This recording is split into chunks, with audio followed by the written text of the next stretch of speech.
morning and welcome to your Friday. I'm Savannah Sellers. I'm Joe Fryer. Right now on Morning News Now, states of emergency. Those severe storms battering the South turning deadly this morning. Officials say torrential downpours and dangerous flooding now responsible for at least 4 deaths in Texas. And nearly 1 million people there are waking up without power. Our Michelle Grossman has the latest track as all that wild weather moves east. Also this morning, fireworks and searing accusations on day 3 of Michael Cohen's testimony in former President Trump's hush money trial. The fiery back and forth between Cohen and Mr. Trump's legal team as this historic case enters the final stretch. Plus, it was a green letter day on Wall Street, the Dow touching 40,000 for the first time ever during yesterday's session. But what does that mean for Main Street? We are watching your wallet in just a moment. And from Bridgerton to Billie Eilish, we're going to end this work week with your rundown of the latest and greatest in the world of entertainment. It is your can't miss list. Excited for all the content that you can watch if it's raining this weekend, which it is for so many folks. That's so true.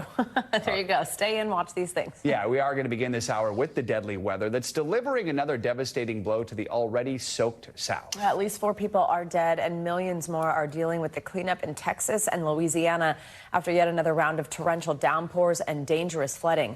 Houston is one of the hardest hit areas. The storm slamming the city with hurricane force wind down trees and power lines.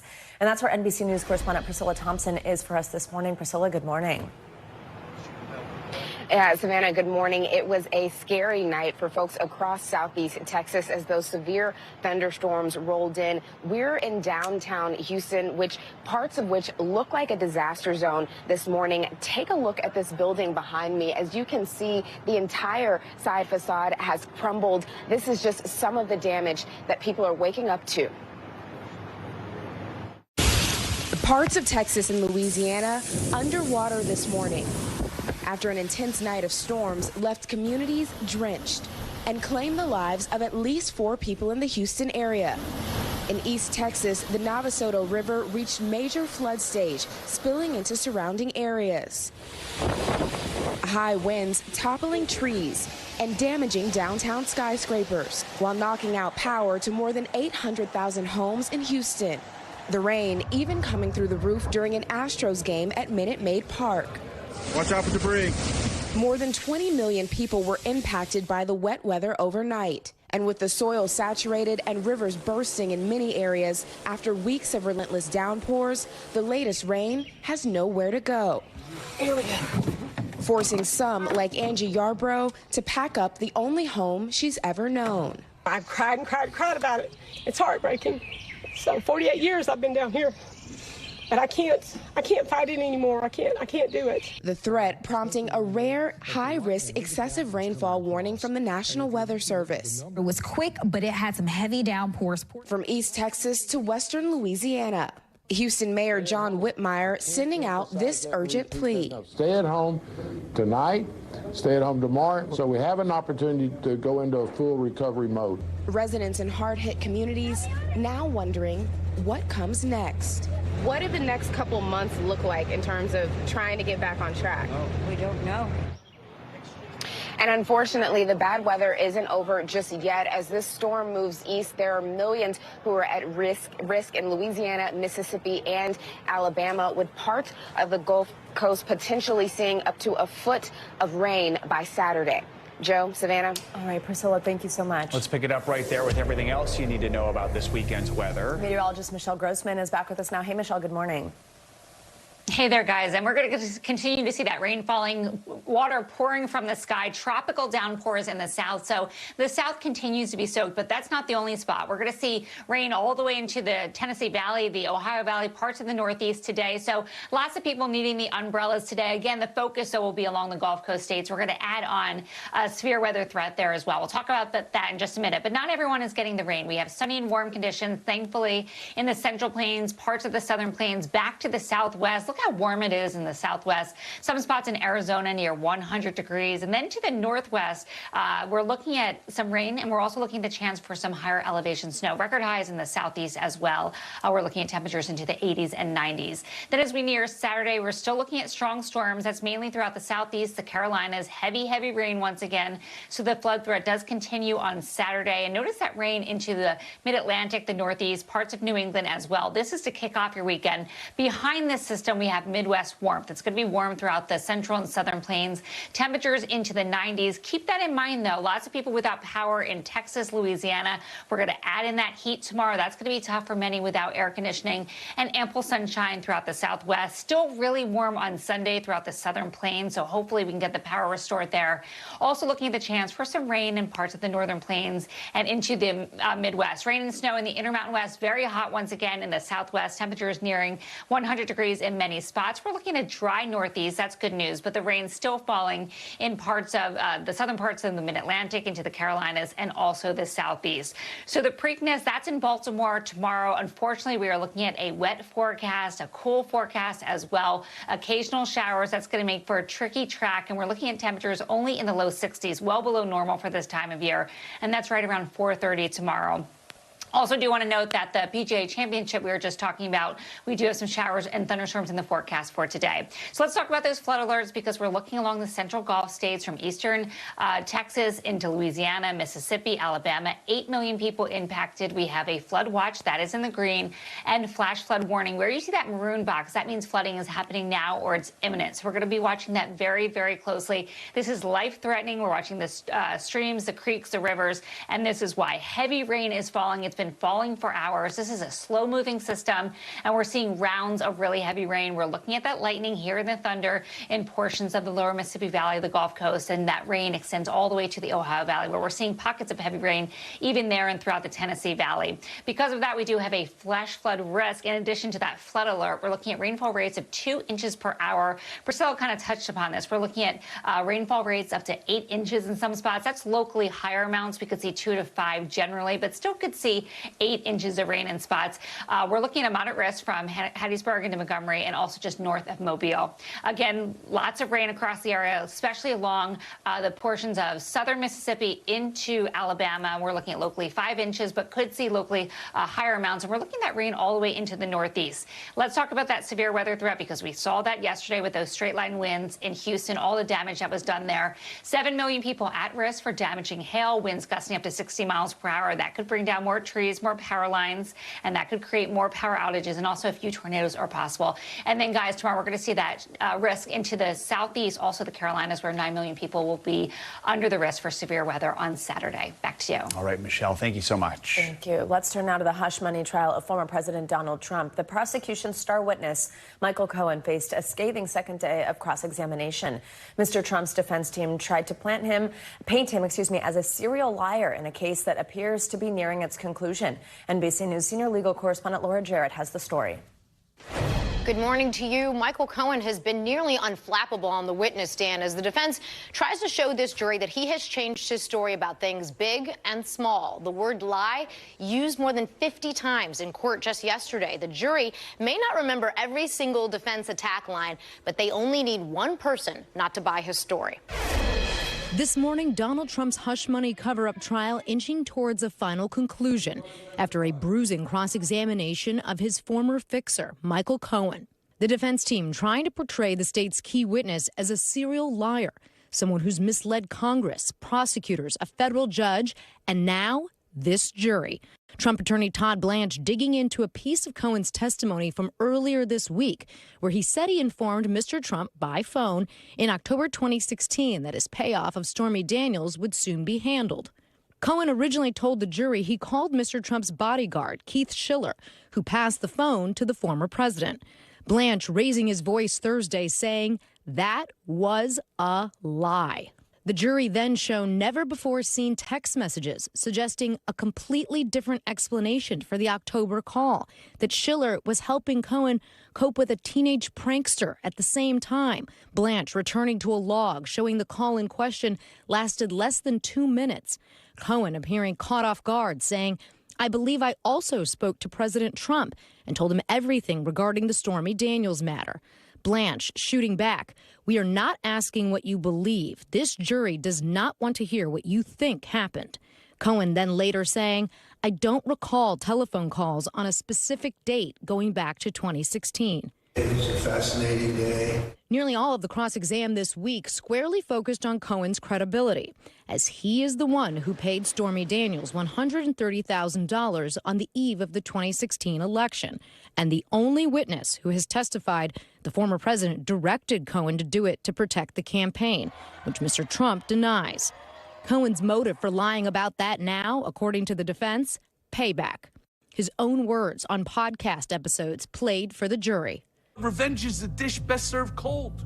And you better believe I want this man to go down and rot inside for what he did to me and my family. Now, these lawyers are not done with Cohen yet. He will be back on the stand Monday for more cross-examination, and then the prosecution will get their chance to redirect and clear up anything he said. Back to you. All right, Laura, thank you. Let's talk more about this with NBC News legal analyst Catherine Christian. Catherine, good to have you with us. So let's start with that heated exchange surrounding the October 26 phone call, which Laura just laid out. In your mind, how significant was that moment? This accusation that Cohen was lying about the call, what it was actually about.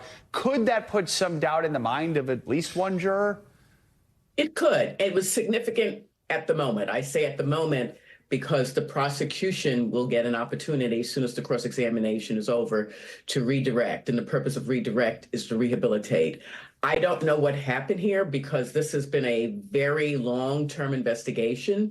And the prosecutors could have easily also have found those text messages and look at the timestamps and say, how could he have been on the phone with Trump discussing Stormy Daniels and also at the same time texting about this 14-year-old who was stalking him. So that will be an issue I'm sure the prosecutors were discussing as soon as the words came out of Todd Blanche's mouth about this lie, because they probably were scratching their heads saying what went wrong here.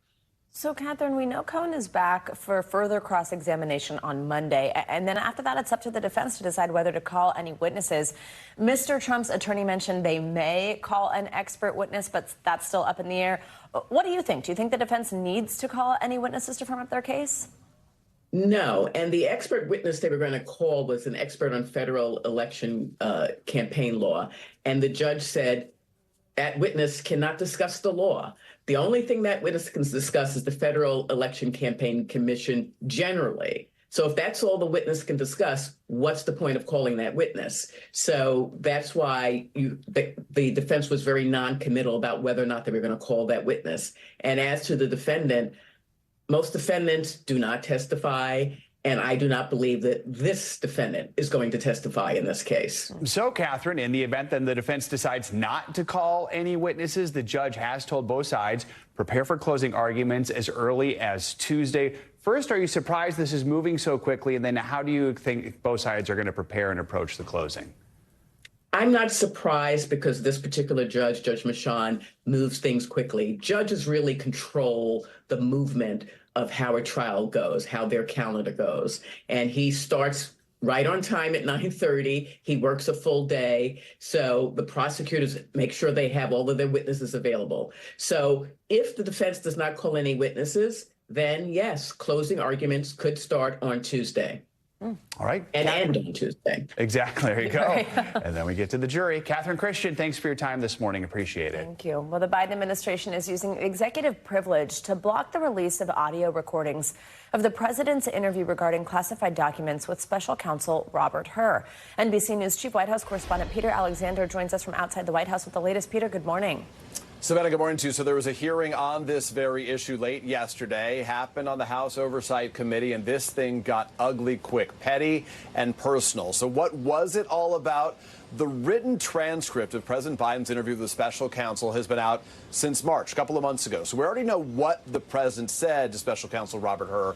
What we do not know is how the president said it. And for their part, House Republicans have been pushing to get those audio recordings, arguing that the White House is trying to protect the president politically. I'd like to know. Chaos on Capitol Hill overnight. Order. A hearing about the Justice Department's handling of President Biden's special counsel interview devolving into personal attacks and shouting. You're not. Yeah, you're not. You don't have enough You're out of order. intelligence. Chair recognizes Mr. Perry. Okay, move to strike the. I'd like to strike I move to strike the lady's those words. words as well. I would like order. The lady's words again. The opening insult coming from far-right Republican Marjorie Taylor Greene, attacking Democratic Congresswoman Jasmine Crockett. I think your fake eyelashes are messing up. No, ain't nothing. Hold on. Listen. Order. Mr. Chairman, That's beneath would even you orders. please regain order of your committee. Order. Democrat Alexandria Ocasio-Cortez coming to Crockett's defense. That is absolutely unacceptable. How dare you attack the physical appearance of another person? Are your feelings Move hurt? her words down. Aw. Oh, girl, baby girl. Oh, really? Don't even play. Crockett eventually hitting back. I'm just curious, just to better understand your ruling. If someone on this committee then starts talking about somebody's bleach blonde, bad built butch body, that would not be engaging in personalities, correct? A what now? The contentious hearing was originally called as part of the GOP's push to hold Attorney General Merrick Garland in contempt of Congress after the Justice Department withheld audio recordings of President Biden's interview with Special Counsel Robert Hur. And earlier yesterday, President Biden asserted executive privilege to deny House Republicans the recordings. Garland had recommended that, warning the recordings' release would damage future law enforcement efforts. The special counsel who interviewed the president as part of an investigation into classified documents discovered at Mr. Biden's Delaware home and at an office space found the president did nothing legally wrong, but in his report referred to the president as a well-meaning elderly man with a poor memory. The White House counsel, in a letter to House Republicans, saying they only want the recordings released to, quote, chop them up, distort them, and use them for partisan political purposes. Quite a scene there. House Speaker Mike Johnson accused the White House of being afraid for Americans to hear the president on those recordings. By the way, we should note that news organizations, including NBC, are part of a lawsuit seeking the release of this audio under the Freedom of Information Act. Savannah and Joe. All right, Peter, thank you so much. Wall Street is celebrating after the Dow hit a new milestone. Yeah, the Dow Jones Industrial Average jumped above 40,000 for the first time before closing the day down 38 points. Still, some people are taking it as a good sign that the market could be making a bullish turnaround. NBC News senior business correspondent Christine Romans joins us now. So 40,000, it's just a number, but it's a nice round number that we like. What's the significance of this and how are investors reacting? Well, in 2017, the Dow hit 20,000, and just 8 years later, it's doubled. So what that means, revenge of the buy and hold investor, right? If you have just been buying continually stocks and holding on to them, you have ridden through a pandemic, you have ridden through a couple of really bad years, you've ridden through all those worries about a recession, 11 interest rate hikes, and still the stock market chugs along. I would remind you, Main Street is not the same as Wall Street. What Wall Street measures is the corporate profitability and the expectations for the companies making money for their shareholders. So that's what that measures, and that right now is at an all-time high. What is behind this rally, and will it continue? So a couple of things. You've got a very strong American economy. In fact, the U.S. is the strongest economy in the world at the moment, right? In the developed world at the moment. So that's part of this here. Companies are still hiring. Even with all of this inflation worry and higher interest rates, companies are still making money. The corporate profits are strong, and there is a huge artificial intelligence investment happening right now. And so that's why the NASDAQ is up 35% over the past year. That is a remarkable return. The S&P 500, by the way, also up about 29%. This is, again, the revenge of the buy and hold boring investor. $1,000 in the S&P 500, which is that basket of 500 big companies, would be almost worth double today. What's the main takeaway here, especially for the average person watching at home? The main takeaway is you must be saving for retirement. You must be periodically buying stocks, whether they are high or low. They call it dollar cost averaging, which means set up a plan and continue to buy stocks. Warren Buffett and many others have said never bet against the U.S. economy and never bet against the U.S. stock market, because over time it rises. And we don't have guaranteed pensions anymore in this country. We don't have a guaranteed retirement. Social Security is in the hands of politicians in Washington, D.C. It's DIY for retirement. So I look at numbers like this as a reminder to tell people, get in there, folks, and continue to buy, to save, to buy stocks and the right mix of for your age and risk, of course, but you need to be investing for your retirement. Friday's a payday for many people. Always that good reminder. Yeah. Some of that maybe should really be good going advice. stocked away. Get in on the game. Get some things in line. Thanks, Christine. Much more to come on this Friday edition of Morning News Now, including the growing fallout this morning surrounding Chiefs kicker Harrison Butker over that controversial commencement speech he made. First, though, to the Middle East, where vital American aid is now inside Gaza. Our Richard Engel has the very latest from the ground after this. We're back with the latest on the war in Gaza. Israeli defense forces are continuing their push deeper into Rafah, sending in more troops and defying international pressure. Meanwhile, according to the U.S. Central Command, just a few hours ago, trucks carrying humanitarian assistance via that temporary pier entered Gaza. NBC News international correspondent Raf Sanchez joins us now from Tel Aviv. So, Raf, good morning. Good to have you with us. It has been difficult to get aid to those who need it in Gaza. So what do we know so far about this latest effort from the U.S.?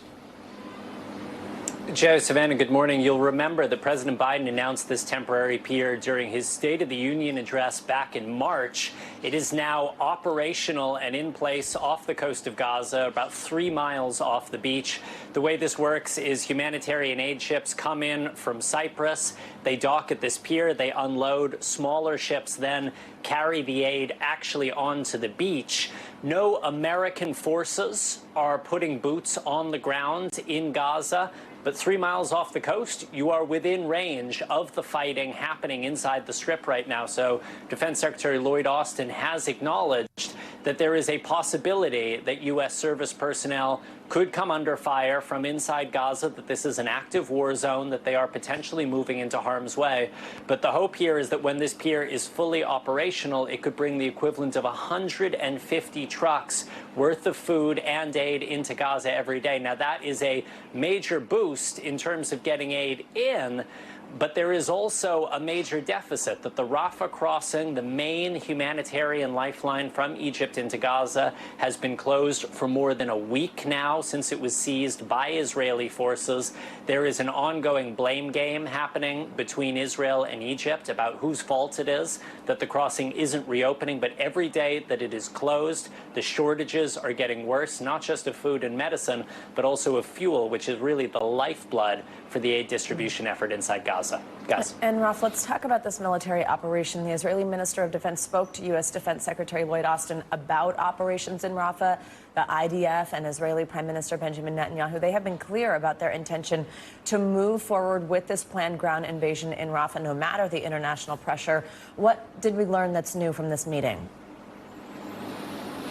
Yeah, Savannah, so as you can imagine, a lot of this phone call was focused on Rafah, where there is just this fundamental disagreement between the United States and Israel. The Israeli government says it has no choice but to go into that city where it says 4 Hamas battalions are still hiding. They say there is no way to win this war without destroying those battalions. The U.S. is saying they have not seen a credible plan from Israel about where those million-plus Palestinian civilians will go. And while the U.S. is saying up to this point Israel has not crossed President Biden's red line of launching a full-scale ground assault on the city, every day this military operation is getting bigger and bigger. The UN now estimates more than 600,000 Palestinian civilians have been displaced from the Rafah area. So it is not clear at what point the White House is going to step in and say enough is enough. Now, the defense minister of the Israeli government is a hawk. He is from the political right, but he is aligned with the United States on one issue, which is he says Prime Minister Benjamin Netanyahu needs to make a decision about what the future of Gaza looks like after this war.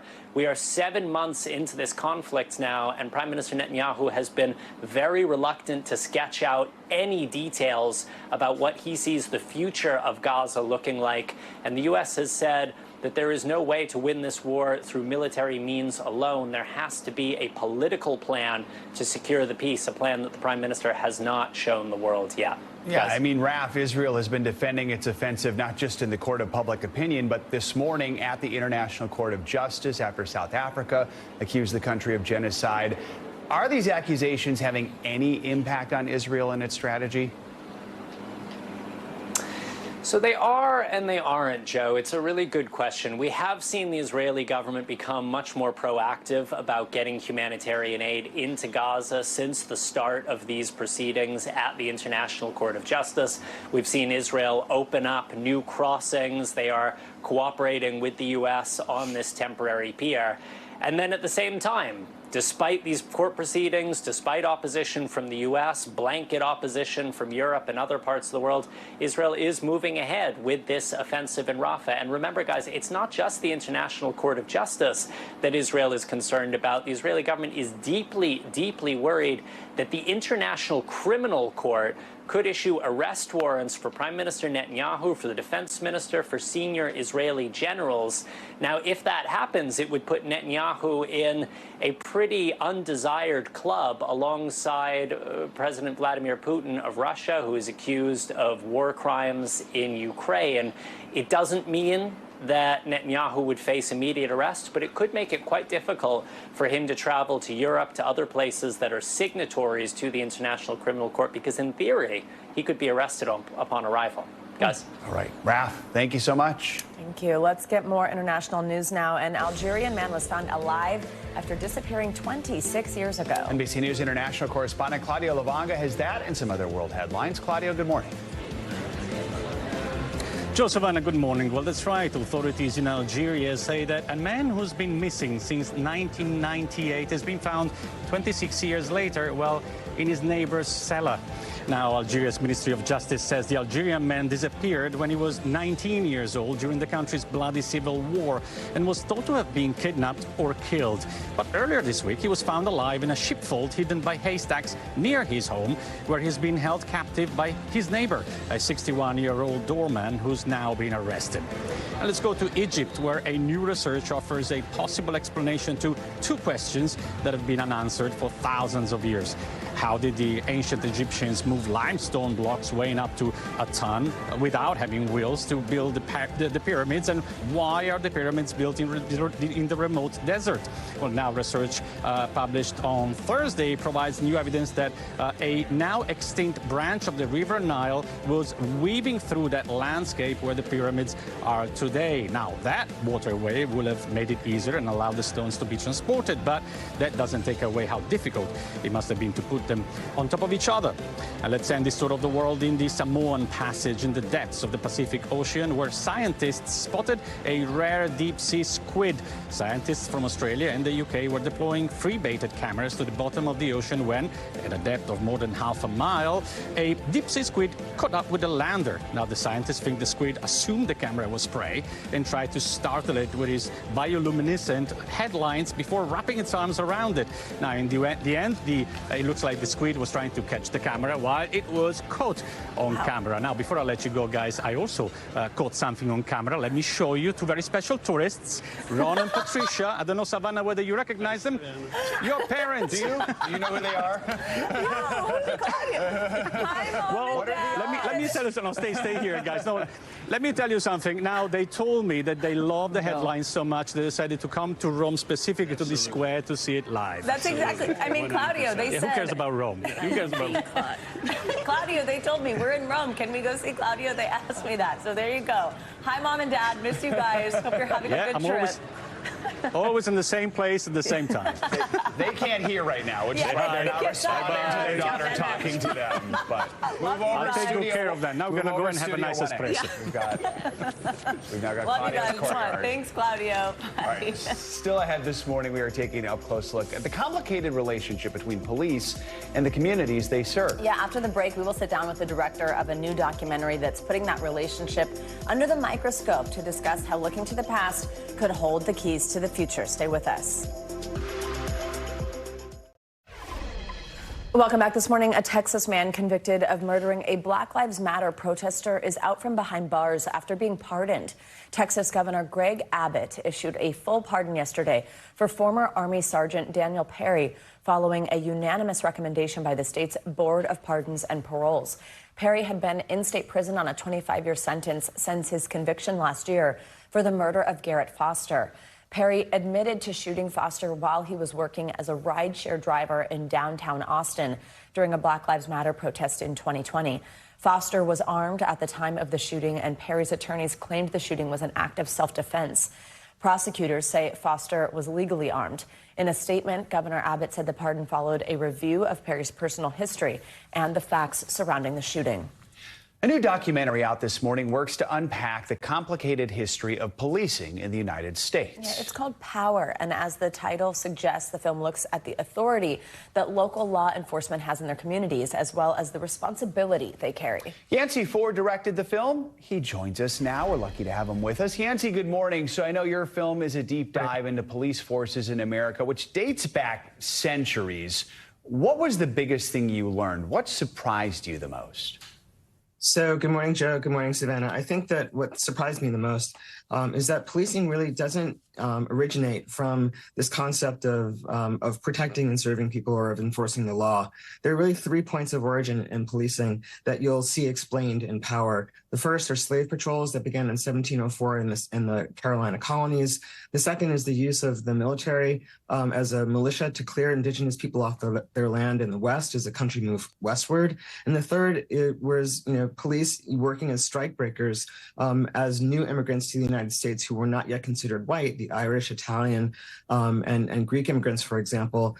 They busted those unions up in northeastern cities.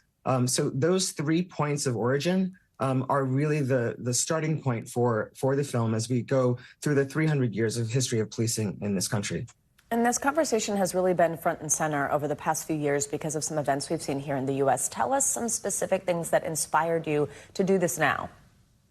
So I was inspired after the murder of George Floyd when I was watching the police response to protest decrying his murder. And there was something about the police response that seemed really different to me in that moment. And I was moved to ask myself in a way that felt new, is this what police are for? And that very simple question led to the movie that you can see on Netflix today. Some people might just automatically assume, oh, this is going to be an anti-police film. The conversation is much more nuanced than that, right? Absolutely. And what Power really seeks to do is rise above this fake binary, right, of whose life matters most or even the question of funding to a 30,000-foot level and to look at the institution of policing and how this institution came to have so much power in American life. What do you hope audiences take away from this film? I hope that audiences take away that community safety is something that needs to be defined by the communities themselves, and that we have seen generations of reform efforts come out of police departments into communities. And I think that the way forward after this point, and that you'll have a sense of after watching Power, is that the idea of public safety and the role of police in communities really needs to be defined by communities themselves. Is there a place that you're seeing that you're like, yeah, they're on the right track here, they're doing the right things? There are lots of places in the United States that are doing, innovative work to bring police and communities closer together. We highlight Inspector Charlie Adams at the 4th Precinct in Minneapolis in the film, and you can see the work that Inspector Adams is doing with his community. And there are other communities around the country that are doing, different things. But the question is, will these things stick? Will they work? And our history tells us that reform efforts don't actually work over the long term. And I think that's because they haven't involved communities enough. Yancey Ford, fascinating. Thank you so much for joining us this morning. And to our viewers, you can watch Power on Netflix starting right now today. Well, there is more fallout this morning over the commencement speech given by Kansas City Chiefs kicker Harrison Butker at a Catholic liberal arts college. The NFL now distancing itself from Butker's remarks as calls grow for the Chiefs to release the kicker. NBC News correspondent Liz Kreutz has the latest. The NFL on defense after growing backlash over that controversial graduation speech given by one of their star players, Kansas City Chiefs kicker Harrison Butker. I think it is you, the women, who have had the most diabolical lies told to you.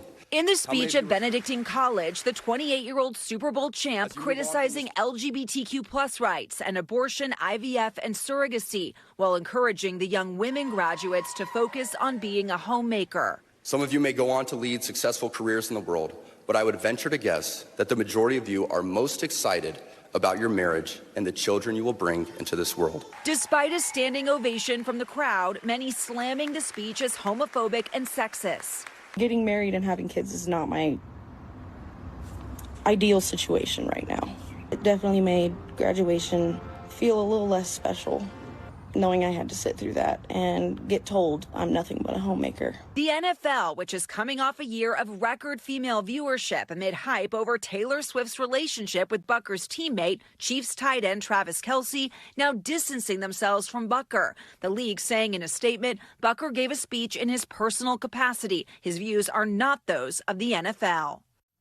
Our thanks to Liz Kreutz for that report. Well, more than 140,000 people have signed a petition calling on the NFL to remove Bucker from the Chiefs. The school, the Kansas City Chiefs, and Bucker himself have not commented. Well, coming up, a new drug is showing promising results to treat the symptoms of menopause. But will insurance cover it? We're going to dig into this story that could impact millions of women next. We are back with a look at a promising new drug for menopause symptoms. Millions of women could soon have relief thanks to a new medication by Bayer. But despite the encouraging benefits, women may face some obstacles when it comes to insurance. NBC News correspondent Ann Thompson explains. Once whispered, now shouted I'm in menopause! by high-profile women. And I think I'm having my first hot flash. And millions of others who want better medicine for this phase of life. I started having hot flashes. Cindy Lothry is a once active wife, mother, and nurse, slowed down by the effects of menopause. How bad does it get? I would turn really red and perspire really bad. And I'm bad enough that I could be in a social situation and people would stop me and ask if I was okay. Oh my gosh. Yeah. So, I mean, definitely noticeable to other people. Until she joined a phase 3 clinical trial of a potential new drug called elinzanetant, targeting 2 receptors in the brain. Dr. Joanne Pinkerton led the trial. It did work very well to reduce frequency and severity of hot flushes, and it improved sleep and overall quality of life. So it worked on all 3. Cindy says her hot flashes, as many as 15 a day, disappeared. And I could sleep and fall asleep and stay asleep. Wow. And I felt really rested when I woke up. Made by Bayer, this drug could one day join Veoza as a non-hormonal option with the same high price tag, well over $500 a month. A cost most insurance plans don't automatically cover, and some plans make women fail 2 other treatments before paying for Veoza. What would you say to insurance companies about the need to cover these drugs? Women and providers need to be able to pick the best and safest medication for women that they'll take. Women demanding access and choice to deal with the process of aging. Ann Thompson, NBC News. Let's get to some dollar-sign headlines. The CEO of Boeing could soon be departing from his board position, depending on the results of a key vote today. CNBC's Silvana Henao has that and more. Silvana, good morning. Savannah, Joe, good morning. Happy Friday to you. So Boeing shareholders will vote today on whether departing CEO Dave Calhoun should remain on the board. The company is dealing with multiple investigations, possible criminal charges for past actions, and slumping production of its top-selling jet. Calhoun said he would retire by the end of the year as part of a management shakeup following the mid-air blowout on a new 737 MAX 9 jet in January. Boeing stock has dropped 30% so far this year. General Motors and LG have reached a settlement to offer $150 million in relief to Chevy Bolt owners who had defective batteries. GM started recalling the Bolt in 2020 after getting several complaints about fires in certain vehicles. It ended production of the Bolt last year. Owners who installed the final software update at a GM dealer before the end of last year may get up to a $1,400 on a debit card. Now, according to court documents, so those who sold or ended their lease before the software fix was available will get a minimum payment of $700. And Ghana is launching a new program that adds AI-generated bullet points at the top of news articles. The Verge reports the feature called Key Points uses automated technology to create summaries below a headline. The article includes a disclaimer saying no other parts of the article was generated using AI. The summaries are already live on some online articles in USA Today, guys. All right, we'll see how that works out for Gannett. All right, Silvana, thank you so much. Welcome back. Grab your cowboy hats because we've got a roundup of last night's Academy of Country Music Awards, the ACMs, y'all, this morning. Country icon Reba McEntire hosted for what seemed like the millionth time. If you're looking for an exact count, this is her 17th time hosting, which is, of course, a record. Singer Lainey Wilson won big with 3 trophies, including the top prize, Entertainer of the Year. No surprise with the year she's had. Chris Stapleton also won 3, including Artist Songwriter of the Year. And to close out the show, Post Malone made his Country Music Awards singing debut, singing a duet with Reba, rapper currently working on his first full-length country album because he's doing a little bit of everything these days. He sure is, and his feature on Beyonce's country album, one of my favorites on that album, so it was so cool to see him show up there. Exactly. Awesome. All right, finally this hour, the PGA Championship rolls on in Kentucky today. Some of the world's best golfers are gathered at the Valhalla Golf Club for a tournament that's already making history. That's right. American Xander Schauffele hit a record equaling 62 in yesterday's opening round. He tops the standings after day 1, leading his closest rivals by 3 strokes. Here with more is Cam Rogers. He's a golf analyst and the host of Believe Me on Stadium TV. Cam, great to have you with us this morning. Okay, so my little claim to fame is I went to high school with Xander. He is the sweetest guy in the whole world. Love him, and it's so exciting to see him doing so well. Help us understand just exactly what he achieved yesterday in terms of just like how historic it was and the record that he kind of equaled there.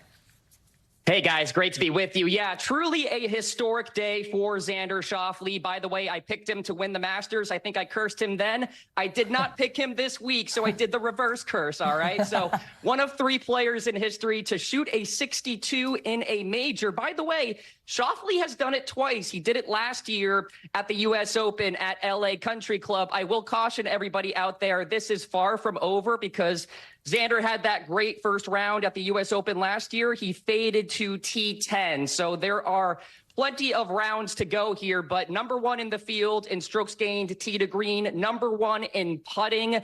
When you do that, you're going to contend very often here. And Schauffele has averaged 1.83 strokes gained total per round in the majors, most of anyone who hasn't won in 3 decades. Maybe he gets it done this week. So what are some of the other standout moments from yesterday's opening round, and then what are you watching out for today? Well, let's talk about Rory McIlroy, right? 19th career round of 66 or lower in major championships, second most among anyone the last 3 decades. Tiger Woods, of course, number 1 in that standing. It's interesting, too, because Rory's driver wasn't working. He's like 135th in the field in strokes gained off the tee, but the short game is working for him. You would presume that the driver will be electric the rest of the way. He's too talented for it not to be. Of course, coming off a win at the Wells Fargo Championship last week. By the way, the last time Rory won a major championship, 10 years ago, I was a sophomore in college right here at Valhalla. So we'll see. That's pretty cool. Cam, who are your favorites? You said you didn't pick Xander. Who do you have picking to win this year's tournament, and who should we keep an eye on?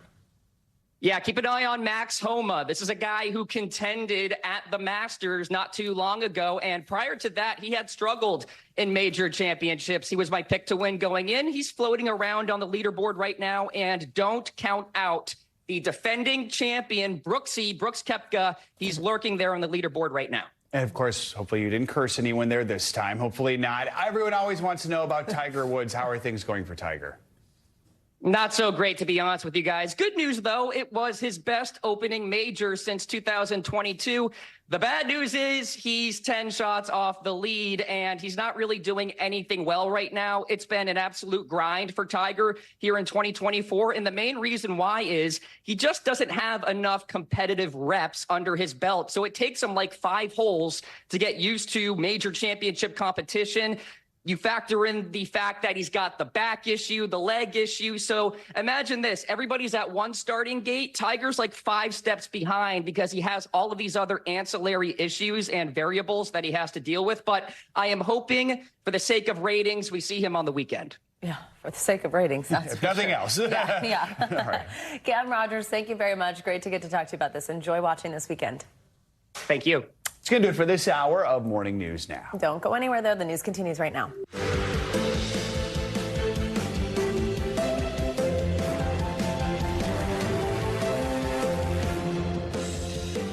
Good morning and welcome to your Friday. I'm Savannah Sellers. I'm Joe Fryer. Right now on Morning News Now, states of emergency. Those severe storms battering the South turning deadly this morning. Officials say torrential downpours and dangerous flooding now responsible for at least 4 deaths in Texas. And nearly 1 million people there are waking up without power. Our Michelle Grossman has the latest track as all that wild weather moves east. Also this morning, fireworks and searing accusations on day 3 of Michael Cohen's testimony in former President Trump's hush money trial. The fiery back and forth between Cohen and Mr. Trump's legal team as this historic case enters the final stretch. Plus, it was a green letter day on Wall Street, the Dow touching 40,000 for the first time ever during yesterday's session. But what does that mean for Main Street? We are watching your wallet in just a moment. And from Bridgerton to Billie Eilish, we're going to end this work week with your rundown of the latest and greatest in the world of entertainment. It is your can't miss list. Excited for all the content that you can watch if it's raining this weekend, which it is for so many folks. That's so true. There you go. Stay in, watch these things. Yeah, we are going to begin this hour with the deadly weather that's delivering another devastating blow to the already soaked South. At least 4 people are dead and millions more are dealing with the cleanup in Texas and Louisiana after yet another round of torrential downpours and dangerous flooding. Houston is one of the hardest hit areas. The storm slamming the city with hurricane force wind down trees and power lines. And that's where NBC News correspondent Priscilla Thompson is for us this morning. Priscilla, good morning. Savannah, good morning. It was a scary night for folks across southeast Texas as those severe thunderstorms rolled in. We're in downtown Houston, parts of which look like a disaster zone this morning. Take a look at this building behind me. As you can see, the entire side facade has crumbled. This is just some of the damage that people are waking up to. Parts of Texas and Louisiana underwater this morning after an intense night of storms left communities drenched and claimed the lives of at least 4 people in the Houston area. In East Texas, the Navasota River reached major flood stage, spilling into surrounding areas. High winds toppling trees and damaging downtown skyscrapers while knocking out power to more than 800,000 homes in Houston. The rain even coming through the roof during an Astros game at Minute Maid Park. Watch out for debris. More than 20 million people were impacted by the wet weather overnight. And with the soil saturated and rivers bursting in many areas after weeks of relentless downpours, the latest rain has nowhere to go. Here we go. Forcing some, like Angie Yarbrough, to pack up the only home she's ever known. I've cried and cried and cried about it. It's heartbreaking. So 48 years I've been down here, but I can't fight it anymore. I can't do it. The threat prompting a rare, high-risk excessive rainfall warning from the National Weather Service. It was quick, but it had some heavy downpours. From East Texas to western Louisiana. Houston Mayor John Whitmire sending out this urgent plea. Stay at home tonight, stay at home tomorrow, so we have an opportunity to go into a full recovery mode. Residents in hard-hit communities now wondering what comes next. What do the next couple months look like in terms of trying to get back on track? We don't know. And unfortunately, the bad weather isn't over just yet. As this storm moves east, there are millions who are at risk in Louisiana, Mississippi, and Alabama, with parts of the Gulf Coast potentially seeing up to a foot of rain by Saturday. Joe, Savannah. All right, Priscilla, thank you so much. Let's pick it up right there with everything else you need to know about this weekend's weather. Meteorologist Michelle Grossman is back with us now. Hey, Michelle, good morning. Hey there, guys. And we're going to continue to see that rain falling, water pouring from the sky, tropical downpours in the south. So the south continues to be soaked, but that's not the only spot. We're going to see rain all the way into the Tennessee Valley, the Ohio Valley, parts of the Northeast today. So lots of people needing the umbrellas today. Again, the focus will be along the Gulf Coast states. We're going to add on a severe weather threat there as well. We'll talk about that in just a minute. But not everyone is getting the rain. We have sunny and warm conditions, thankfully, in the Central Plains, parts of the Southern Plains, back to the southwest. Look how warm it is in the southwest. Some spots in Arizona near 100 degrees. And then to the northwest, we're looking at some rain, and we're also looking at the chance for some higher elevation snow. Record highs in the southeast as well. We're looking at temperatures into the 80s and 90s. Then as we near Saturday, we're still looking at strong storms. That's mainly throughout the southeast, the Carolinas. Heavy rain once again. So the flood threat does continue on Saturday. And notice that rain into the mid-Atlantic, the northeast, parts of New England as well. This is to kick off your weekend. Behind this system, we have Midwest warmth. It's going to be warm throughout the central and southern plains. Temperatures into the 90s. Keep that in mind, though. Lots of people without power in Texas, Louisiana. We're going to add in that heat tomorrow. That's going to be tough for many without air conditioning, and ample sunshine throughout the southwest. Still really warm on Sunday throughout the southern plains, so hopefully we can get the power restored there. Also looking at the chance for some rain in parts of the northern plains and into the Midwest. Rain and snow in the Intermountain West. Very hot once again in the southwest. Temperatures nearing 100 degrees in many spots. We're looking at dry northeast. That's good news, but the rain's still falling in parts of the southern parts of the mid-Atlantic into the Carolinas and also the southeast. So the Preakness, that's in Baltimore tomorrow. Unfortunately, we are looking at a wet forecast, a cool forecast as well. Occasional showers. That's going to make for a tricky track, and we're looking at temperatures only in the low 60s, well below normal for this time of year, and that's right around 4:30 tomorrow.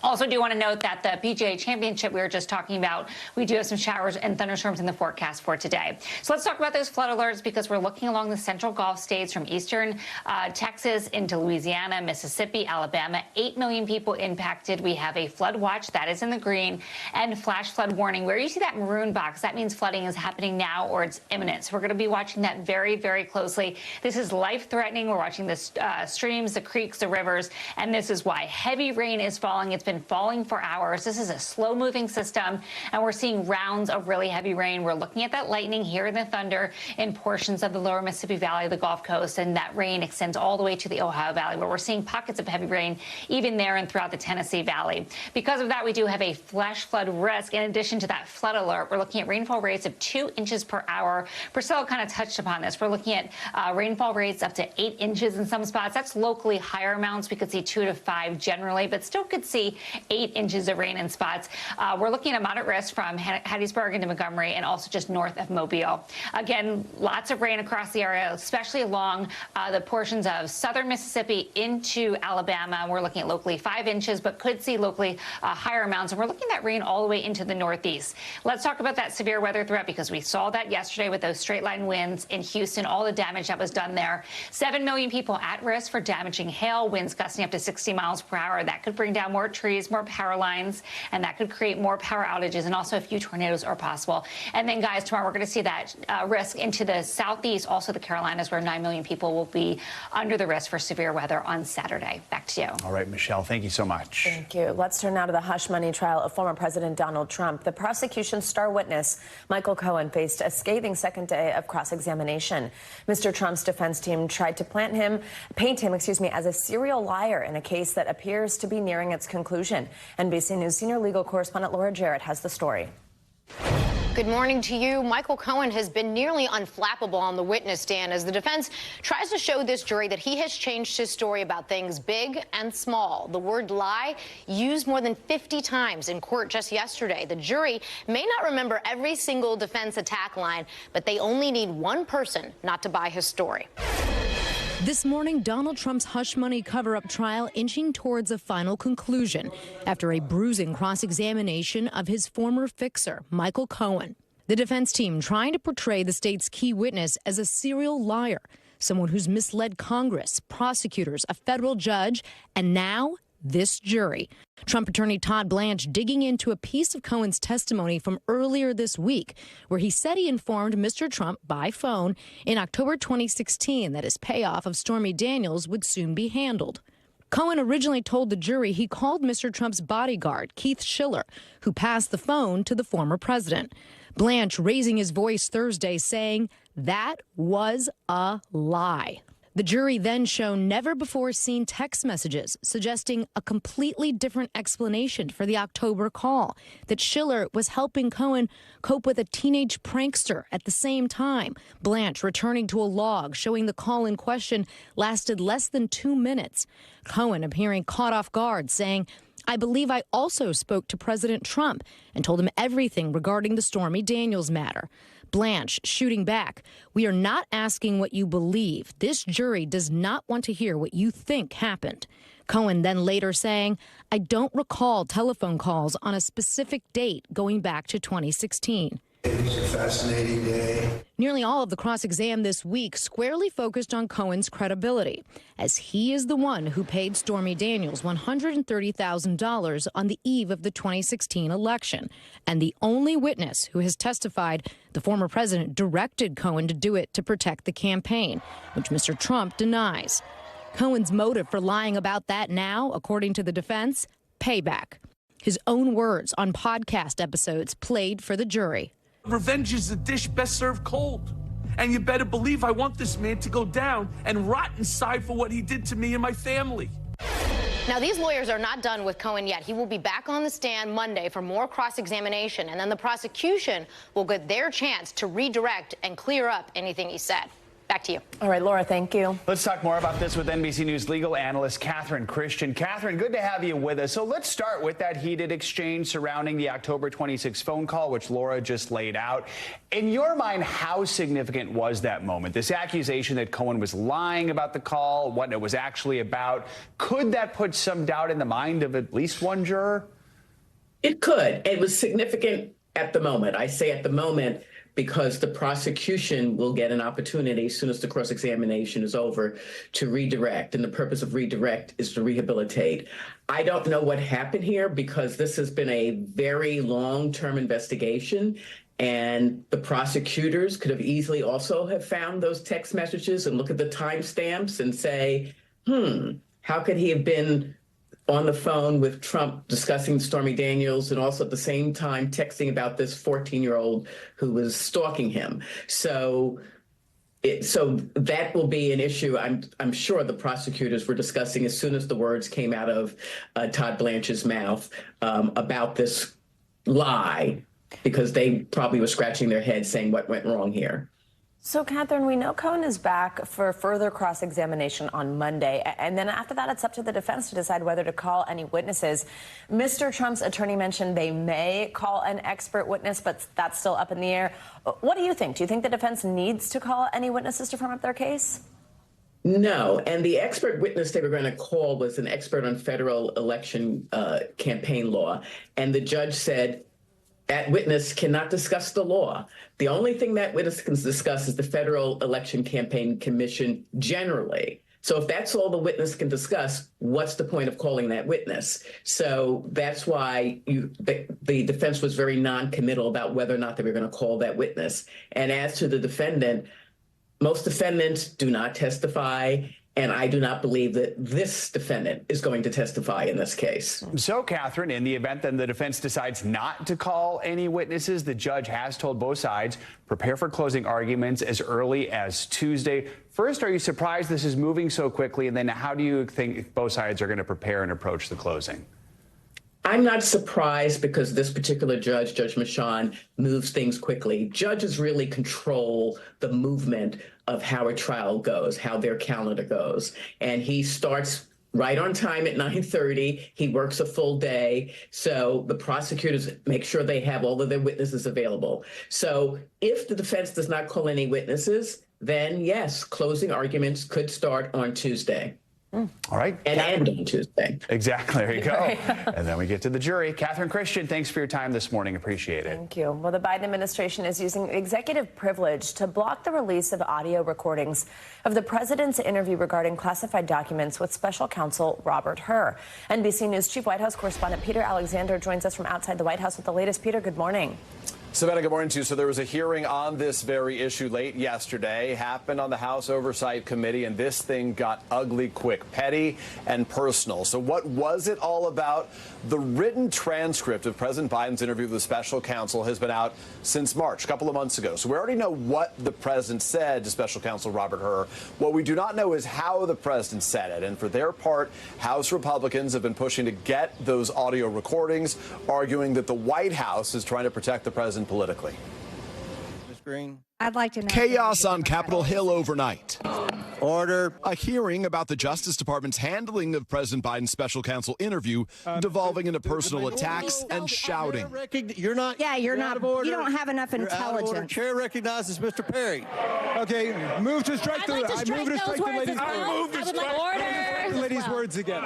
The opening insult coming from far-right Republican Marjorie Taylor Greene, attacking Democratic Congresswoman Jasmine Crockett. I think your fake eyelashes are messing up. No, ain't nothing. Hold on. Listen.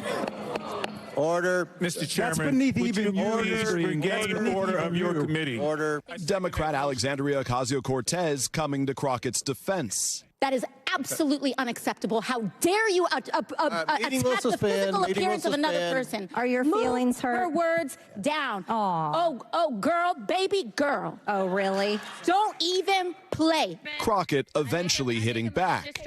I'm just curious, just to better understand your ruling, if someone on this committee then starts talking about somebody's bleach blonde, bad built butch body, that would not be engaging in personalities, correct? A what now?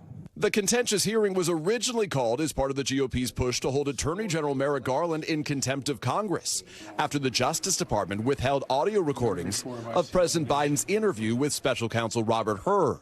And earlier yesterday, President Biden asserted executive privilege to deny House Republicans the recordings. Garland had recommended that, warning the recordings' release would damage future law enforcement efforts. The special counsel who interviewed the president as part of an investigation into classified documents discovered at Mr. Biden's Delaware home and at an office space found the president did nothing legally wrong, but in his report referred to the president as a well-meaning elderly man with a poor memory. The White House counsel, in a letter to House Republicans, saying they only want the recordings released to, quote, chop them up, distort them, and use them for partisan political purposes. Quite a scene there. House Speaker Mike Johnson accused the White House of being afraid for Americans to hear the president on those recordings. By the way, we should note that news organizations, including NBC, are part of a lawsuit seeking the release of this audio under the Freedom of Information Act. Savannah and Joe. All right, Peter, thank you so much. Wall Street is celebrating after the Dow hit a new milestone. Yeah, the Dow Jones Industrial Average jumped above 40,000 for the first time before closing the day down 38 points. Still, some people are taking it as a good sign that the market could be making a bullish turnaround. NBC News senior business correspondent Christine Romans joins us now. So 40,000, it's just a number, but it's a nice round number that we like. What's the significance of this and how are investors reacting? Well, in 2017, the Dow hit 20,000, and just 8 years later, it's doubled. So what that means, revenge of the buy and hold investor, right? If you have just been buying continually stocks and holding on to them, you have ridden through a pandemic, you have ridden through a couple of really bad years, you've ridden through all those worries about a recession, 11 interest rate hikes, and still the stock market chugs along.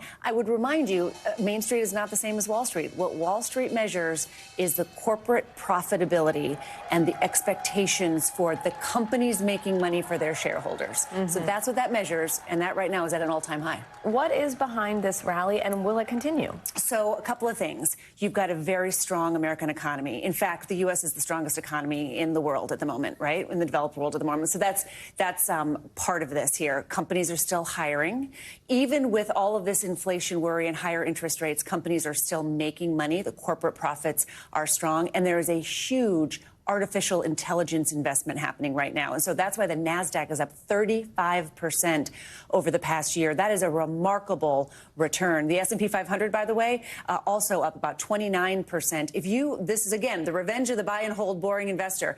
$1,000 in the S&P 500, which is that basket of 500 big companies, would be almost worth double today. What's the main takeaway here, especially for the average person watching at home? The main takeaway is you must be saving for retirement. You must be periodically buying stocks, whether they are high or low, they call it dollar cost averaging, which means set up a plan and continue to buy stocks. Warren Buffett and many others have said never bet against the U.S. economy and never bet against the U.S. stock market, because over time it rises. And we don't have guaranteed pensions anymore in this country. We don't have a guaranteed retirement. Social Security is in the hands of politicians in Washington, D.C. it's DIY for retirement. So I look at numbers like this as a reminder to tell people, get in there, folks, and continue to buy, to save and to buy stocks and the right mix of for your age and risk, of course, but you need to be investing for your retirement. Friday's a payday for many people. Always that good reminder. Yeah. Some of that maybe should really be good going advice. stocked away. Get in on the game. Get some things in line. Thanks, Christine. Much more to come on this Friday edition of Morning News Now, including the growing fallout this morning surrounding Chiefs kicker Harrison Butker over that controversial commencement speech he made. First, though, to the Middle East, where vital American aid is now inside Gaza. Our Richard Engel has the very latest from the ground after this. Welcome back now to the latest on the war in Gaza. U.S. Central Command tells us essential aid from that offshore pier in Gaza is finally moving on land. NBC News chief foreign correspondent Richard Engel has the latest. Richard, good morning. The American Maritime Aid Corridor has opened. Defense Secretary Austin has acknowledged that while U.S. troops will not be going ashore in Gaza, they are in harm's way and have the right and means to defend themselves.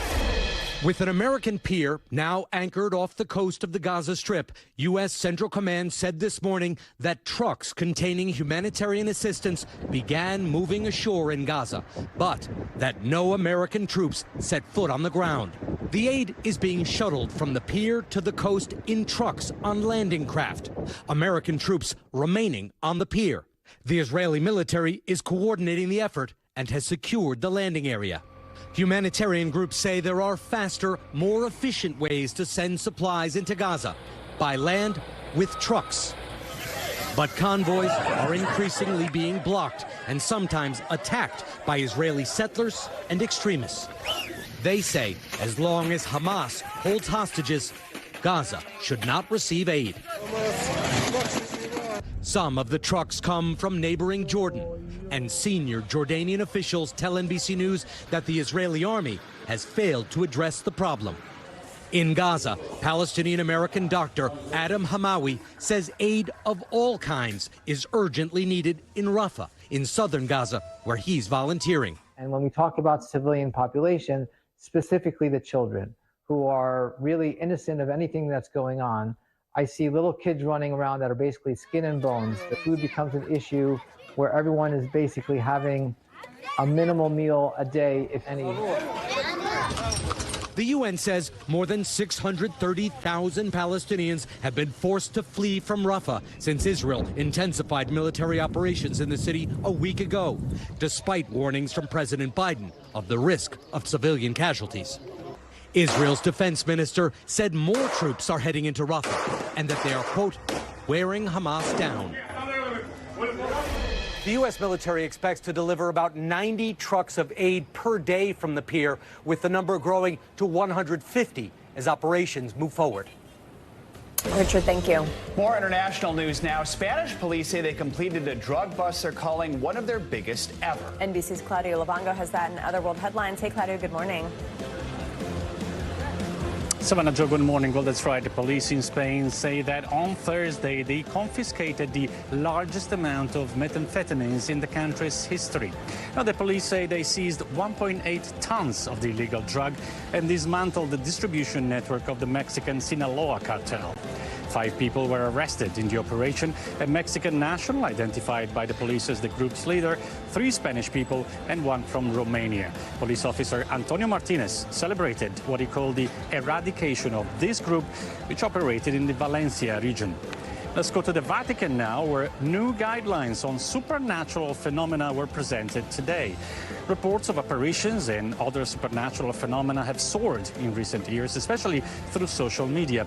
So the Vatican thought it was about time to update the rules to assess the truthfulness of such claims, which haven't been changed since 1978.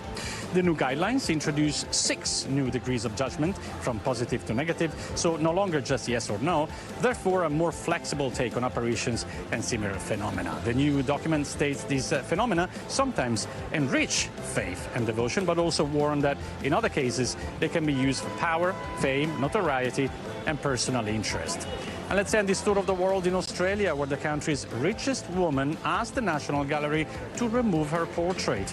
The portrait of Gina Reinhardt, a mining magnate worth more than $30 billion, is among 21 other portraits painted by artist Vincent Namachira for an exhibition called Australia in Colour, on display at the National Gallery of Australia since March. Now, both the artist and the gallery defended their work of art, while Australia's National Association for the Visual Arts said the demand to remove her portrait sets a dangerous precedent for censorship. Back to you guys. I don't approve of censorship, but I think I might agree with her on this one. All right, Claudio. Thank you so much. Appreciate it. Thank you, Claudio. Let me recompose myself. Now to China, where Tesla CEO Elon Musk says he wants to roll out his robo-taxis. But doing that may not be so simple. As CNBC Beijing Bureau Chief Eunice Yoon explains, Tesla is entering into a market with some stiff competition. If you want to know what the future of self-driving cars looks like, the best view could be from here in Wuhan, China, where one tech giant is taking a fleet of 500 robo-taxis to pilot a path into a driverless future. I'm at my hotel in Wuhan, and I'm going out to dinner, and I decided that I'm going to take Baidu's self-driving robo-taxi. You need a special app. But not everyone can ride. A notice pops up and warns no young children, pregnant women, elderly, the infirm, or anyone with a bad heart. I'm in the right part of town to get the service, but the app says that I need to walk about 100 feet to get to the closest station to board the robotaxi. The trip costs about $3, and thanks to steep discounts, that's about the same as a regular taxi. We got one, and it's coming in 15 minutes. So here's the robotaxi, but there's a driver inside. The staffer told us to catch an unmanned cab, we needed to go to another pickup point. Less than half of the taxis still come with safety personnel. We did, and another showed with another assistant. Finally, we got one without a human. Wait, no one is inside except for us. We're on our way, but we're moving kind of slowly, about 30 miles an hour. The tech giant, though, wants to build up fast. This week, unveiling its sixth-generation robotaxi, the RT6. By the end of this year, we're going to be over 1,000 robotaxis.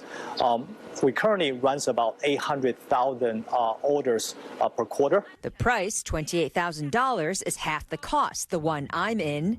On China's notoriously chaotic roads, the robotaxi drove up a ramp, made a U-turn, and negotiated its way around bikers riding tandem and a timid driver.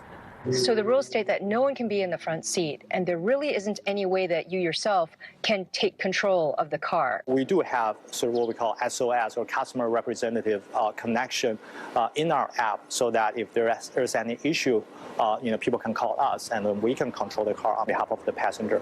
In an emergency, you press this for help. So it took us a little bit of time, but we finally got here.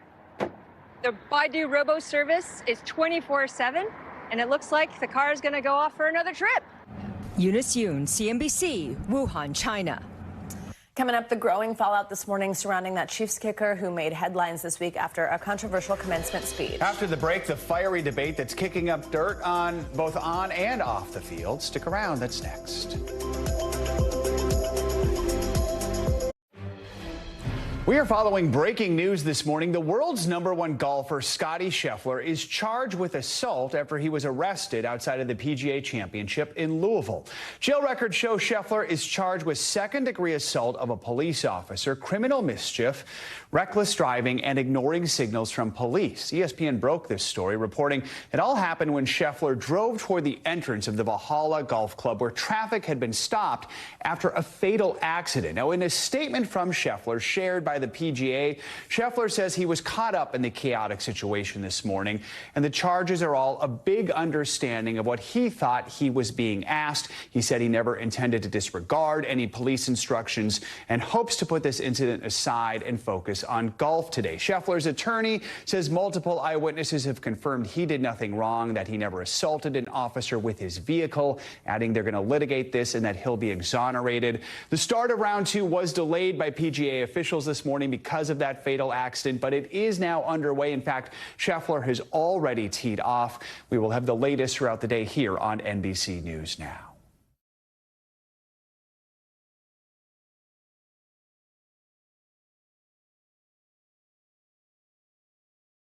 Impact, the severity impact. Think about it. I mean, Savannah, you said yourself that you're a migraine sufferer. My daughter has migraines. They are so disruptive, right? Oh, yeah. So we're not just talking about physical discomfort, but we're talking about significantly impacting people's ability to be, productive at work or school or in extracurricular activities.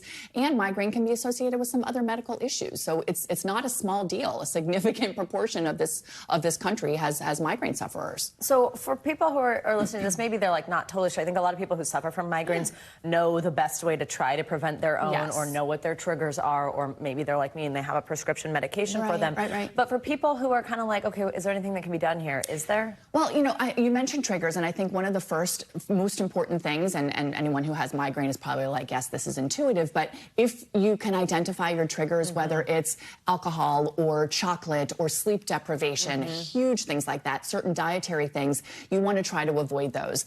Absent that, yes, there are over-the-counter supplements, there are prescription medications, there are injections that you can administer yourself, there are wearable devices as well as injections and infusions, Botox and things like that are administered in the doctor's office. The wearable devices are really neat. I didn't really know much about them, but they actually have they provide an electrical stimulus in and around the I've head, never heard of those. right? It's kind of it's sort of this concept also with TENS machines and chronic pain. You're kind of shutting the gates on certain nerve pathways and allowing other ones to function. So it's kind of neat. Yeah.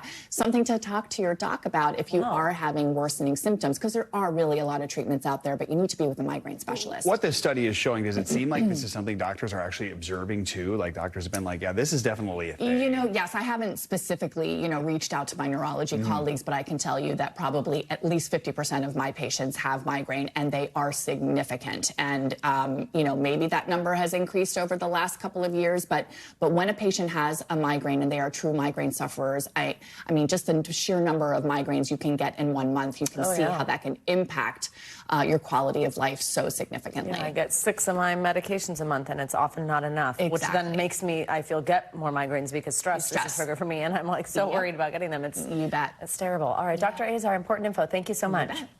This morning, calls are growing for Kansas City Chiefs star Harrison Butker to be thrown out of the NFL. This follows his controversial graduation address at a Catholic college that many are calling homophobic and sexist.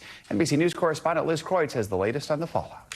Hey there, good morning. Harrison Butker has not responded to any of the growing backlash against him, but many others are now weighing in, both in support and against of those comments. Well, some say this is his free speech. More than 170,000 people have now signed a growing petition calling on the NFL to remove Butker from the league.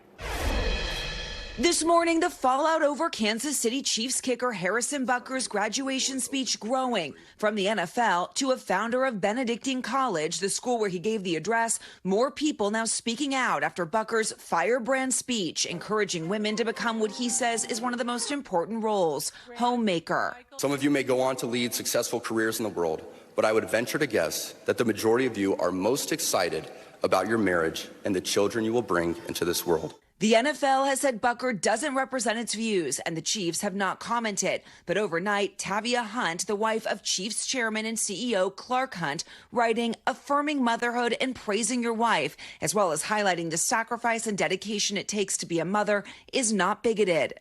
But others associated with the game have expressed outrage at Butker's comments, including the wife of a fellow NFL player. My life didn't start when I married my husband. And a former Chiefs cheerleader. When you said stay in your lane 10 plus times. Bruh, take your own advice. The Los Angeles Chargers taking the opportunity to mock Butker in its schedule released video, showing the player in a kitchen in a simulated video. While for the Catholic community, the debate is real. Some support. A Catholic man encouraging Catholic beliefs to Catholic students is a breath of fresh air. But his words rubbed some Catholic students the wrong way. Mary Acker graduated from Benedictine College in 2019. What offended you about his remarks? It's disheartening, and all of that was boiled down to, I bet you're most excited to go out and start a family. And now an organization that co-founded Benedictine College, writing, the Sisters of Mount St. Scholastica do not believe the comments represent the Catholic Benedictine Liberal Arts College that our founders envisioned. In the speech, Butker also railing against abortion, IVF, surrogacy, and LGBTQ+ rights. not the deadly sin sort of pride that has an entire month dedicated to it. Some in the LGBTQ+ community saying his comments don't reflect everyone in the Catholic Church. I know from my personal experience growing up in the Catholic Church that I was very loved on and affirmed as a trans person. And the city of Kansas City even jumped into this as the commencement speech was picking up heat. The official X account for Kansas City posted a reminder that Bucker actually lives outside of the area, specifically mentioning the city he lives in. It was quickly deleted. The mayor of Kansas City apologized for the message, saying it was, quote, clearly inappropriate for a public account. But the Missouri Attorney General is now calling it doxing and vowing to hold the city accountable. Back to you. All right, Liz Kreutz, thank you so much. Still to come, to join or not to join. After the break, the union battle that's taking shape at one Alabama auto plant as the UAW looks for more representation in the South. That's next. Stay with us.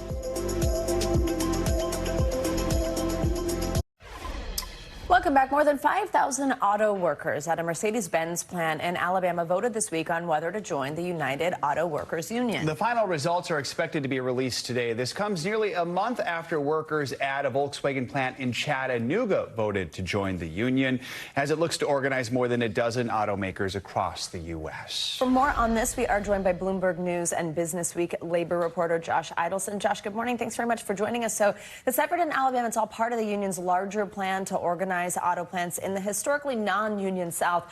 And after that victory in Chattanooga, Joe just mentioned, union reps seem pretty convinced they can get this done in Alabama, too.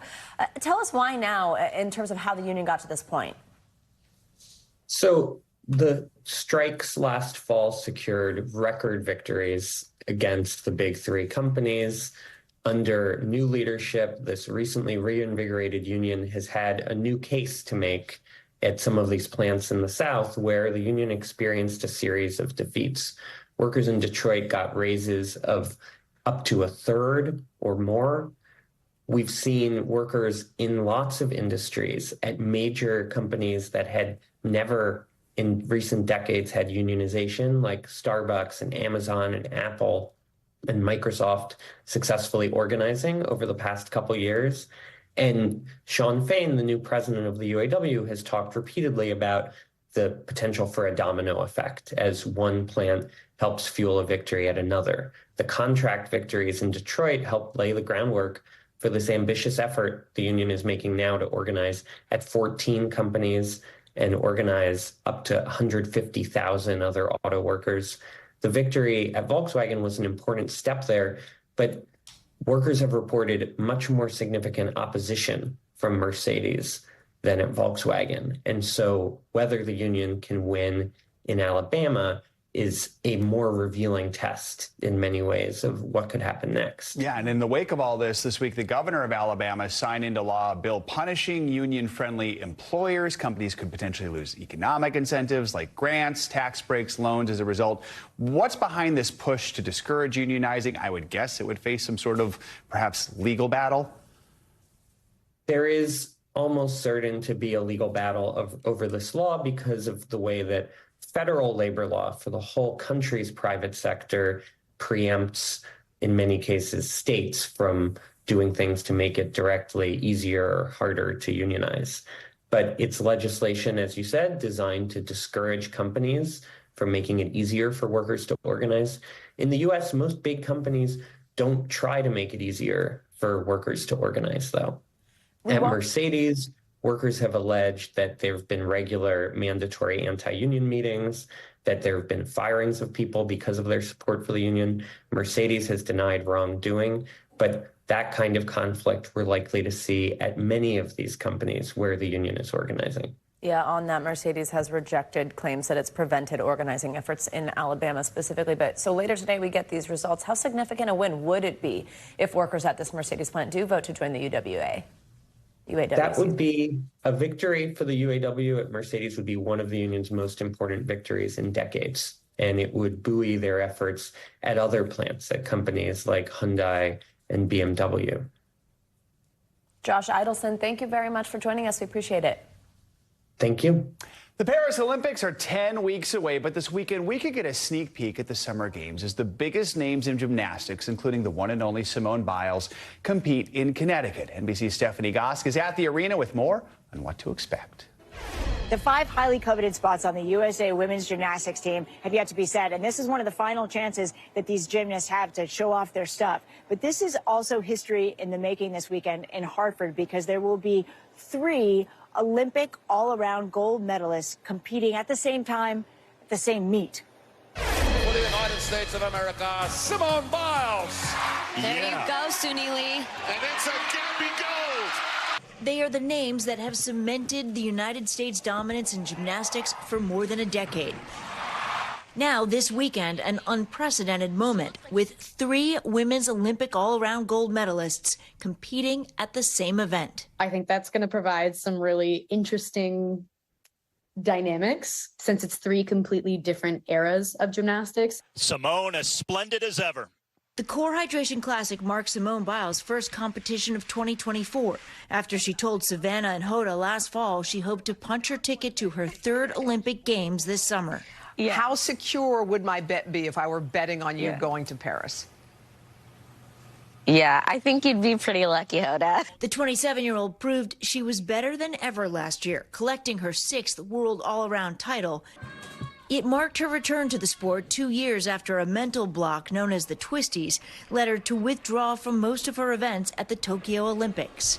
The most decorated gymnast in history recently revealing in that moment she was scared of letting everyone down. I thought I was going to be banned from America. After competing in individual events, this weekend could be the first time Suni Lee competes in an all-around competition since winning the Olympic title in 2021. Suni, who's in remission after battling 2 different kidney diseases, telling us last month she's ready to go for gold again in Paris. I think this time is more about proving it to myself.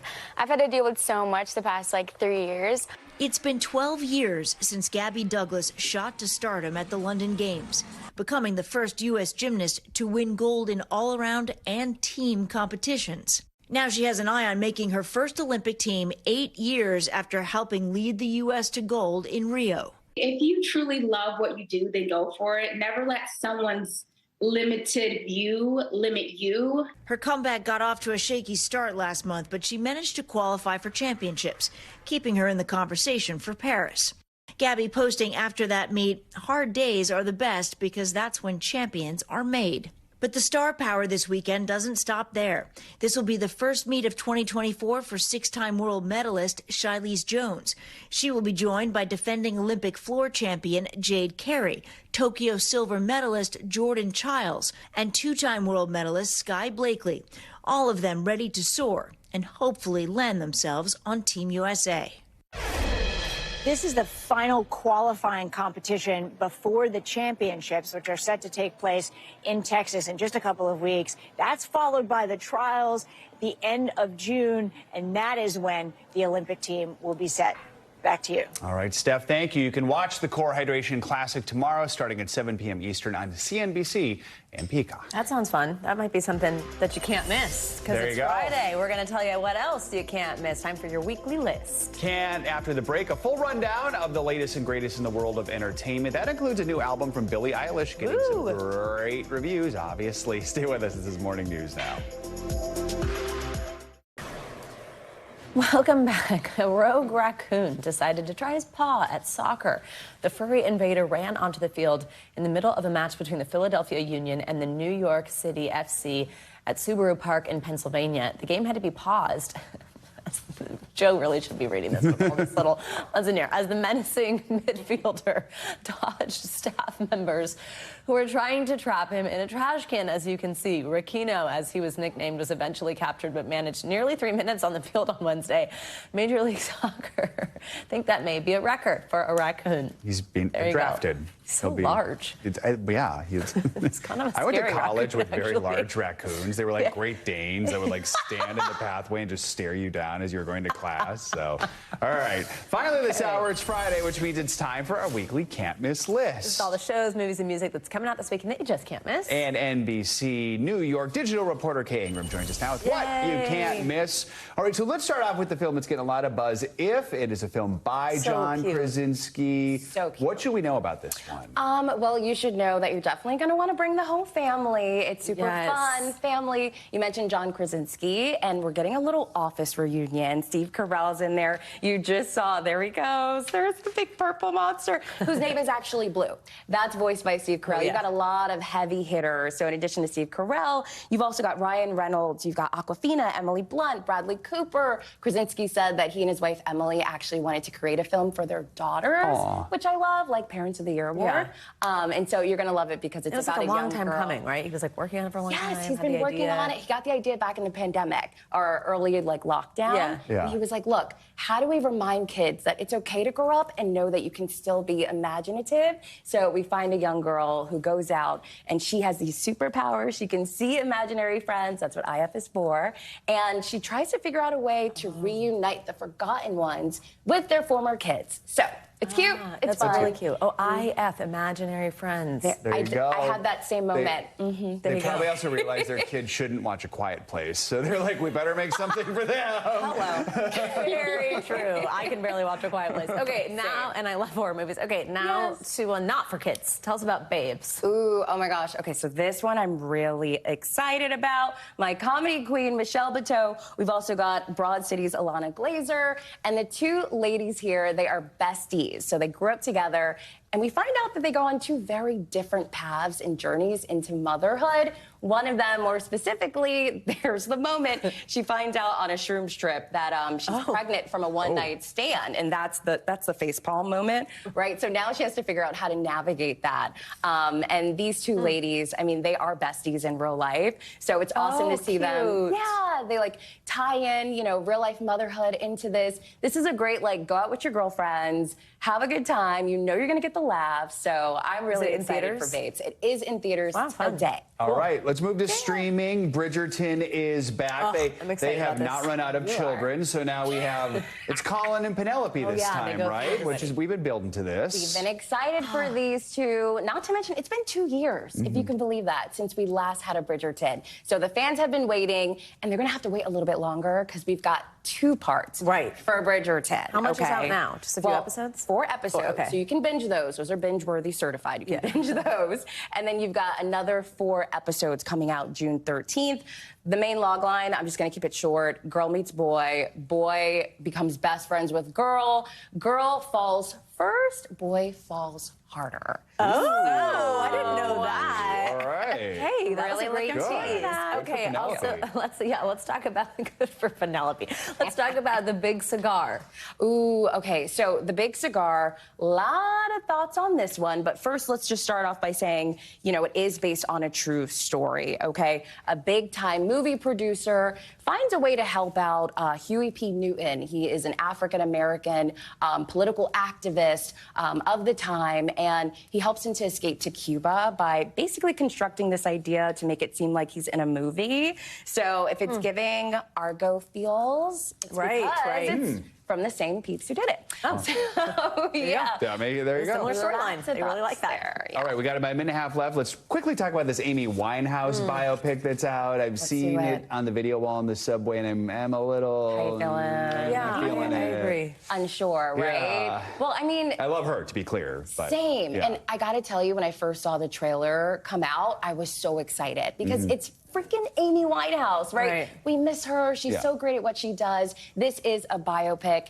And you know what? There are a lot of thoughts. Biopics are hard. I'm just going to say that as a disclaimer. But we've got Marissa Abela, who, you know, is known for industry, her work in that. But she has spent 4 years working incredibly hard, 4 months learning how to play guitar, learning to get the mannerisms down of Amy Winehouse. It follows and documents that time leading up to the Back to Black, album release of 2006.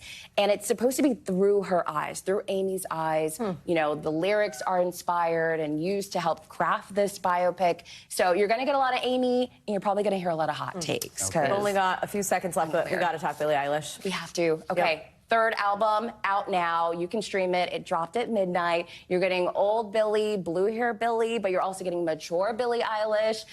Third studio album, just as I mentioned, hit me hard and soft. All right, very good. That's something to listen to this weekend. Kate, as always, thank you so much. Good to have you here. That's going to do it for this hour of Morning News Now. Don't go anywhere. The news continues right now. Thanks for watching. Stay updated about breaking news and top stories on the NBC News app or follow us on social media.